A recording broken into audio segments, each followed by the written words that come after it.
ఇరాన్లో ఆందోళనలు ఆగడం లేదు. ఇరాన్ పైన మళ్ళీ వార్ ఫోకస్ పెట్టారు ట్రంప్. నేవీ ఫోర్స్ దించారు డొనాల్డ్ ట్రంప్. ఇక ఇరాన్ను దారికి తెచ్చుకోవాల్సిందేనని చెప్పి ట్రంప్ నిశ్చయించినట్టు తెలుస్తోంది. అవసరమైతే గ్రీన్లాండ్ విషయం కాస్త రోజులు పక్కన పెట్టినా పర్వాలేదు, కానీ ఇరాన్పై పట్టు వదిలితే మళ్ళీ వాళ్ళు పుంజుకునే అవకాశం ఉంటుంది, తిరిగి మళ్ళీ వాళ్ళ సామర్థ్యాన్ని పెంచుకునే అవకాశం ఉంటుంది. కాబట్టి దెబ్బ కొట్టినప్పుడే మళ్ళీ చార్చి కొట్టాలి, చచ్చిన పాముని మళ్ళీ మళ్ళీ చంపాలన్నట్టుగా ఇరాన్ పైన ట్రంప్ భావిస్తున్నారట. ఇక ఒక్క గురువారం రోజునే అంటే నిన్ననే 837 మందిని మరణశిక్షల నుంచి తప్పించాను, నేను కాపాడాను, నేను లేకపోతే ఇరాన్ ఏమవుతుందో అని చెప్పి ట్రంప్ అంటున్నారట. ఇరాన్ పౌరుల బాధ్యత నాదే అంటున్నారు ట్రంప్. ఇక ఖమేనీ మాటలు వినకపోవడంతో సముద్ర మార్గాల్లో యుద్ధ విమానాలను మోహరించి ఉంచారు ఆయన. సో దీంతో ఇజ్రాయెల్ కూడా అలర్ట్ చేశారు. ఇజ్రాయెల్ కూడా అలర్ట్ అయింది. ఇజ్రాయెల్ కూడా ఈ యొక్క యుద్ధ వాతావరణంలోకి ఎంట్రీ ఇచ్చింది. ఇరాన్లో ఉద్రిక్తతల మధ్య అటు అమెరికా, ఇజ్రాయెల్ రెండు కూడా తన నావీ ఫోర్స్ని సిద్ధం చేసుకున్నాయి. సో ప్రస్తుతం మీరు విజువల్లో చూస్తున్నట్టుగా సముద్ర మార్గాల్లో యుఎస్ స్ట్రైకర్ గ్రూప్స్ షిప్స్ రంగంలోకి దిగాయి. నిన్న ఇరాన్లో 837 మందిని మరణశిక్ష విధించబోయారంట. అంటే ఉద్రిక్తతలు కారణమైనటువంటి వారిని అంతర్యుద్ధంలో ఇంతటి స్థాయిలో ఇరాన్లో ఒక యుద్ధం జరగడానికి కారణమైనటువంటి వ్యక్తులు ఎవరైతే ఉన్నారో ఆ ఆందోళన చేపట్టిన వారిని, పలు రకాలుగా ఆర్మీ సైన్యంపై దాడి చేసిన వారిని, అక్కడి ప్రభుత్వాల్ని దించాలని రకంగా కుట్ర చేసిన వారందరినీ కూడా అదుపులోకి తీసుకున్నటువంటి అక్కడి సైన్యం 837 మందిని ఒకేసారి ఏకకాలంలో మరణశిక్ష విధించాలని చూసిందట. అయితే దాన్ని నేను అడ్డుకున్నాను, నేను లేకపోతే ఇరాన్ ఏమైపోతుందో ఆ పౌరులపైన నాకు చాలా సంపూర్ణమైనటువంటి బాధ్యత ఉంది, నేనే వారిని కాపాడుతానని ట్రంప్ మాట్లాడుతున్నారు. గ్రీన్లాండ్ విషయంలో ప్రస్తుతానికి దావోస్ వేదికగా యూరోపియన్ యూనియన్స్ అన్నీ కూడా అమెరికాకు వ్యతిరేకంగా మారాయి.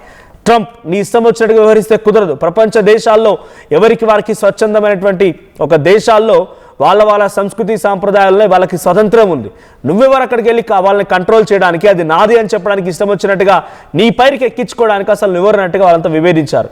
యూరోపియన్ యూనియన్స్ అన్నీ కలిసిపోయి అవసరమైతే అమెరికాపై యుద్ధం చేస్తామని ప్రకటించాయి. సో చాలా దేశాలు ఏకమవుతున్నాయి కాబట్టి ట్రంప్ ఒంటరివాడైపోయాడు, అక్కడ వెనక్కి తగ్గాడు. గ్రీన్లాండ్ రేపు కాకపోయినా మళ్ళీ తర్వాత అయినా అవకాశం, నా పక్క దేశమే కదా, యుఎస్ పక్కనే ఉంటుంది కదా ఆ టెరిటరీ, ఆ ఐలాండ్ యుఎస్ పక్కనే ఉంటుంది కాబట్టి ఎప్పుడైనా సరే చాలా ఈజీగా నేను క్యాప్చర్ చేయవచ్చు, కబ్జా పెట్టవచ్చు. కానీ ముందుగా నేను కంట్రోల్లోకి తీసుకోవాల్సింది ఇరాన్. అందుకే 2 రోజుల పాటు కొంత తగ్గినట్టుగా అనిపించినా కూడా మళ్ళీ ఇరాన్పై రెచ్చిపోవడం మొదలుపెట్టాడు. 2 రోజులు కాస్త తగ్గింది. నెతన్యాహు, ఇజ్రాయెల్ అధ్యక్షుడు నెతన్యాహు అటు రష్యా అధ్యక్షుడు పుతిన్తో ఫోన్ సంభాషణ పూర్తయిన తర్వాత నెతన్యాహు ఒక సలహా సూచన ఇచ్చారంట. ఇప్పుడు నువ్వు ఈ సమయంలో దాడి చేయాల్సి వస్తే డెఫినెట్గా రష్యా, చైనా కూడా రంగంలోకి దిగుతాయని చెప్తున్నాయి. నార్త్ కొరియా, కిమ్ కూడా వచ్చే అవకాశం ఉంది.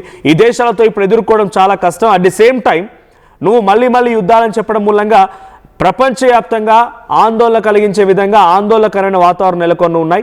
ఇది ఒకటే కాదు, ఇన్ఫ్లేషన్ స్టార్ట్ అయింది, నీ డాలర్ విలువ కూడా పడిపోతోంది. నీ విషయం, నీ యొక్క ద్వంద్వ వైఖరి, నీ యొక్క అహంకార బుద్ధి ప్రపంచ దేశాలకు అర్థమైపోతోంది. కాస్త సైలెంట్గా ఉండబోయావా అని చెప్పి నెతన్యాహు ఇచ్చిన సలహా సూచన మేరకు ట్రంప్ కాస్త వెనక్కి తగ్గినట్టుగా అనిపించిన మళ్ళీ గ్రీన్లాండ్ చేజారిపోతోంది. ఒకేసారి రెండు చేజెక్కించుకోవాలనుకున్నారు ఆయన, ఇటువైపు ఇరాన్, అటువైపు గ్రీన్లాండ్. సో ఇరాన్ని చేజెక్కించుకునేటువంటి విషయంలో ఇప్పుడు కాకపోతే ఇంకొక అవకాశం వస్తుందో లేదో. అలీ ఖమేనీ కొంత ఇప్పుడు అక్కడ అంతర్యుద్ధం కొనసాగుతుంది కాబట్టి అక్కడ దేశ ప్రజలు మొత్తం కూడా ట్రంప్కి సహకరించే అవకాశం ఉంది. అలీ ఖమేనీని వెంటాడడంలో, అలీ ఖమేనీని అంతమొందించి ఇరాన్ని క్యాప్చర్ చేయడంలో చాలా ఈజీ అవుతుంది. అదే గ్రీన్లాండ్ విషయానికి వస్తే గ్రీన్లాండ్ విషయంలో ఎంత అగ్రెసివ్గా చేసినా, ఏకంగా గ్రీన్లాండ్ అనేది నా దేశంలో ఒక రాష్ట్రాన్ని ప్రకటించేసుకొని బిల్ పాస్ చేసినా, ఎన్ని రకాల వ్యాఖ్యలు చేసినా, యుద్ధ విమానాలని గ్రీన్లాండ్ మీదకి పంపించినా యూరోపియన్ యూనియన్స్ అన్ని ఏకమైపోయాయి. 1 కాదు 2 కాదు, ఏకంగా 10ల సంఖ్యలో దేశాలని ఏకమైపోయి గ్రీన్లాండ్ని క్యాప్చర్ చేయడానికి నువ్వెవరన్నట్టుగా క్వశ్చన్ చేస్తున్నాయి. దావోస్ని దీనికి వేదికగా చేసుకొని ట్రంప్ని ఏకిపారేస్తున్నాయి. కాబట్టి ట్రంప్ ఆ విషయంలో కొంత లేట్ అయినా పర్వాలేదు, బట్ ఏదో రోజున గ్రీన్లాండ్ క్యాప్చర్ చేయొచ్చు. కానీ ఇరాన్ మాత్రం వెంటనే చేయాలనుకున్నారు. సో ఇరాన్లో అంతర్యుద్ధానికి సంబంధించిన విషయం మీకు తెలిసిందే. ఇరాన్లో అంతర్యుద్ధం మొదలవడానికి ప్రధానమైనటువంటి కారణం ఆర్థిక మాంద్యం ఏర్పడడం, రియాల్స్ పడిపోవడం. $1 is equals to 14 lakhs of riyals, అంతటి స్థాయిలో విలువ పడిపోయింది. సో గతంలో 47 ఏళ్ల క్రితం డ్యూరింగ్ 1970s అప్పటి వరకు ఇరాన్లో పాశ్చాత్య ప్రభుత్వాలు ఉండేవి, శాల ప్రభుత్వాలు ఉండేవి. సో ఒంటరిగా అంటే ఒక మోనార్కిజం కనిపించేది. అమెరికా అండర్లోనే వాళ్ళు పనిచేస్తూ ఉండేవారు, వాళ్ళ మాట వినేవారు, లేకపోతే వాళ్ళ మధ్య సఖ్యత, సంబంధాలు, సన్నిహితం ఉండేది. కానీ ఎప్పుడైతే ఆ ప్రభుత్వాలు మారిపోయాయో, ఇస్లామిక్ దేశంగా కంప్లీట్గా మార్చాలనేటువంటి నేపథ్యంలో అలీ ఖమేనీ, ప్రస్తుతం సుప్రీం లీడర్ అలీ ఖమేనీ అక్కడ ఉన్నటువంటి మత పెద్దలు గురువులతో ఒక ఉద్యమాన్ని నడిపించి ఎప్పుడైతే ఇస్లామిక్ మొత్తాన్ని కూడా తమ కంట్రోల్లోకి తీసుకున్నారో ఆ రోజు నుంచి 47 ఏళ్ల పాటుగా కంటిన్యూస్గా హీఈస్ ద సుప్రీం లీడర్. అంటే ఆయన నేతృత్వంలోని ప్రభుత్వాలు ఎక్కడ ఉంటాయి, ఆయన ప్రజల చేత ఎన్నుకోబడి డైరెక్ట్గా ఆయనే సుప్రీం లీడర్గా ఉంటాడు, ఆయన ఎన్నికలు నిర్వహిస్తాడు. He's the election commission, he's the judge, he's the one and only supreme leader of the nation. ఆ రకంగా అలీ ఖమేనీ కొనసాగారు. అప్పటి వరకు సవ్యంగానే ఉంది. అక్కడ దేశస్తులు కూడా చాలా ఆయన మెచ్చుకునేవారు, ఒక దేవుడిగా చూస్తూ ఉండేవారు. ఇరాన్ ఇజ్రాయెల్ యుద్ధం సమయంలో కూడా ఇజ్రాయెల్ తమపై దాడి చేస్తుంటే ఇరాన్ అంతా ఏకమైపోయింది, అలీ ఖమేనీకి సహకరించింది. కానీ ఆ యుద్ధం తర్వాతే పరిణామాలు మొత్తం మారిపోయాయి. అక్కడ దేశంలో ఆర్థిక మాంద్యం ఏర్పడింది, ఇన్ఫ్లేషన్ స్టార్ట్ అయింది. ప్రతిదీ కూడా ప్రజల నుంచే సొత్తు చేసుకోవాలనే ప్రయత్నం ప్రభుత్వాలు చేస్తూ ఉన్నాయి. రాజకీయ విభేదాలు మొదలైపోయాయి. ఇక ఇలా ఉంటే మనం ఇక్కడే ఉండిపోతాం, ప్రపంచ దేశాలని ముందుకు పరిగెడుతున్నాయి, మనం ఇంకా ఒక 25 ఏళ్ళు వెనకబడే ఉన్నాం, టెక్నాలజీ లేదు, చదువులు లేవు, ఇంకా మనం మతం దేశం ఇలాంటి ఆలోచనతోనే వెళ్తూ ఉన్నాం అనేటువంటి కోణంలో అక్కడి దేశస్తులంతా కూడా ఆర్థిక మాంద్యాన్ని, తొక్కిపెట్టడాన్ని, సప్రెషన్ని తట్టుకోలేకపోయారు. యుద్ధం మొదలైంది, అంతర్యుద్ధం మొదలైంది. ఒకరి తర్వాత ఒకరు ఇరాన్ నగరమైనటువంటి ఇరాన్ రాజధాని టెహరాన్లో ఒక భారీ అంతర్యుద్ధాన్ని తెరలేపారు. భారీగా రోడ్లపైకి చేరుకున్నారు, రాళ్ళు రివారు, సైన్యాన్ని తిప్పికొట్టారు. ఒక భారీ యుద్ధాన్ని తెరలేపింది. ఇదంతా ఒకే ఎత్తు అయితే ఆ తర్వాత డొనాల్డ్ ట్రంప్ కొంత దీన్ని అవకాశంగా మార్చుకొని ఆయన సహకారంతో రెజా పహ్లవి ప్రస్తుతం ఉన్నటువంటి నెక్స్ట్ ఆ కుర్చీని అధిరోహించాలన్నటువంటి ఆశతోటువంటి వ్యక్తితో ఇక ప్రొవొకేటెడ్ ఉద్యమాలకు తెరలేపాడు. అంటే అమెరికా ప్రొవొకేటెడ్, వాళ్ళు జెన్యున్గా ఉద్యమాలను స్టార్ట్ చేసిన నేపథ్యం అంతవరకు సవ్యంగానే ఉంది. కానీ ఎప్పుడైతే ప్రొవొకేటెడ్ ఉద్యమాలుగా మారిపోయాయో, ఇప్పటివరకు ఇరాన్లో 5,000 మందిని అరెస్ట్ చేస్తే 24,000 మందిని జైలు శిక్ష విధిస్తే 5,000 మందిని ఎన్కౌంటర్లో హతమార్చారు. 5,000 మంది చనిపోతే 24,000 మంది జైలు జీవితం గడుపుతూ ఉన్నారు. సో వాళ్ళందరూ కూడా అమెరికా ప్రోద్బలంతో చేసిన వాళ్ళే.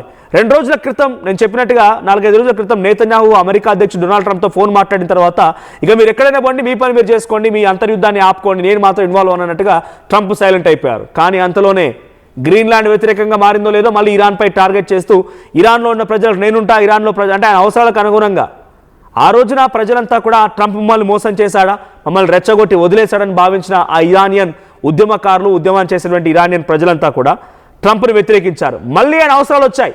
గ్రీన్లాండ్ చేజారిపోతోంది, ఏదో ఒకటి, గ్రీన్లాండా ఇరానా, గ్రీన్లాండ్ చేజారిపోతోంది, గ్రీన్లాండ్లో కొంత సిచ్యువేషన్ ఎక్స్ట్రీమ్గా ఉంది కాబట్టి ఇరాన్ని వాళ్ళు టార్గెట్ చేయాలి. అందుకే నిన్న మళ్ళీ యుద్ధ విమానాలను పంపించడం, సముద్ర జలాల్లో యుద్ధ నౌకల్ని పంపించి యుద్ధ విన్యాసాలు చేయించడం, ఇజ్రాయెల్ని కూడా అలర్ట్ చేయడం, వాళ్ళకు ఉన్నటువంటి ఎయిర్ బేసెస్ని యాక్టివేట్ చేయడం, ఇవన్నీ కూడా జరుగుతూ ఉన్నాయి. నిన్న ఒక్కరోజే సుమారుగా 1000 మందిని ఉరిశిక్ష విధించబోతున్నటువంటి ఇరాన్ ప్రభుత్వాన్ని ఆయన ఆపానని చెప్పుకుంటున్నాడు.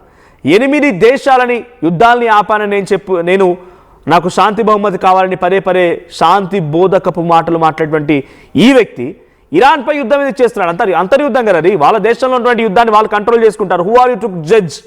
అసలు ఇది ఆ కాంటినెంట్ కాదు, ఆ దేశము కాదు, పక్క దేశము కాదు, పొరుగు దేశము కాదు, ఎక్కడి నుంచో వచ్చి నువ్వే కంట్రోల్ చేయాలా ఇరాన్లో జరిగే అంతర్యుద్ధాన్ని కూడా. ఇరాన్లో సైన్యం లేదు, ఇరాన్లో ప్రభుత్వాలు లేవు, ఇరాన్లో సామాన్య జనం లేదు, ఇరాన్లో వీటిని విభేదించే వాళ్ళు లేరా? అక్కడి నుంచి వచ్చి ఏదో ఒక టాక్టికల్ గేమ్స్ని ప్లే చేసి ఇక్కడే ఆయన ఇటువంటి కుట్రలు పన్నాలనే రకంగా ఆలోచన చేస్తూ ఇరాన్పై మళ్ళీ యుద్ధానికి తెరలేపుతున్నాడు. ఒకసారి నిన్న సముద్ర జలాల్లో వచ్చినటువంటి ఆ యుద్ధ విమానాలకు సంబంధించి యుద్ధ నౌకలు, వాటిపైనటువంటి ఎయిర్ క్రాఫ్ట్లు మనం చూస్తున్నాం. సో అక్కడ బ్లూ కలర్లో కింద మీకు కనిపించేవన్నీ కూడా అవి యుద్ధ విమానాలు అండ్ యుద్ధ నౌకలే. నేవీ ఫోర్స్ సిద్ధం చేసింది, ఇజ్రాయెల్ కూడా యాక్టివేట్ అయింది. ఇజ్రాయెల్, అమెరికా నేవీ ఫోర్స్ అన్ని కూడా ఇప్పుడు టువర్డ్స్ ఇరాన్ వైపుగా మరలుతూ ఉన్నాయి. అంటే అరేబియన్ సముద్రం మీదుగానే ఇరాన్ వైపు దాడి చేయాలి, లేదా డైరెక్ట్గా ఇజ్రాయెల్ నుంచి దాడి చేయాలన్న ఆలోచనతో ఉన్నా కూడా చాలా డెఫినెట్గా ఒక బిగ్గెస్ట్ సిచ్యువేషన్కి, అంటే ప్రిసైజ్ టార్గెట్స్, మిసైల్స్ని ప్రయోగించి దాడి చేయాల్సి వస్తుంది. అన్నిటినీ సిద్ధం చేసింది అమెరికా. ఇరాన్ వినిపోయి తమ మాట విని తమ కంట్రోల్లోకి వచ్చిందా సరాసరి, లేదనంటే దాడి చేస్తామన్నట్టుగా ట్రంప్ మళ్ళీ హెచ్చరిస్తున్నారు. అక్కడి ప్రజల్ని తనకు అనుగుణంగా అక్కడ జరిగే ఉద్యమాలని మార్చుకోవడంలో ట్రంప్ చాలా విశ్వ ప్రయత్నాలు చేస్తూ వాటిని సఫలీకృతం అవుతున్నారని చెప్పాలి. సో నిన్న వచ్చినటువంటి యుద్ధ విన్యాసాలకు సంబంధించి ఆ విజువల్ చూద్దాం. At the same time America నిజంగానే ఇరాన్పై దాడి చేయాల్సి వస్తే రష్యా, చైనా, నార్త్ కొరియా రంగంలోకి దిగుతాయా? చూడాలి మరి ఏం జరుగుద్దో.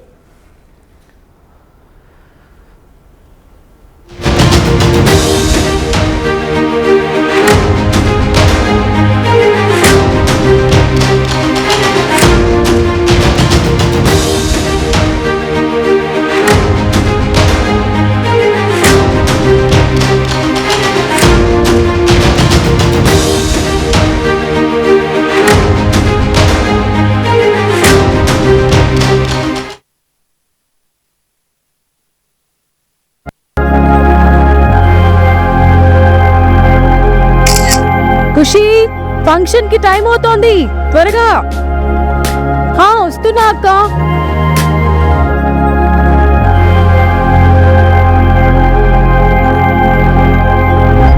ఫోన్ కి ఫిల్టర్ ఉంది కానీ అద్దానికి లేదు.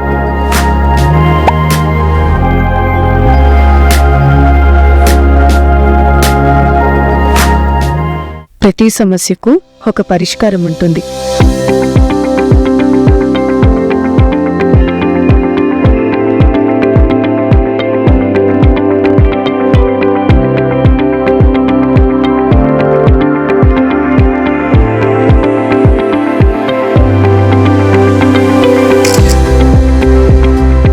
Same dress, same vibe, but now unfiltered confidence.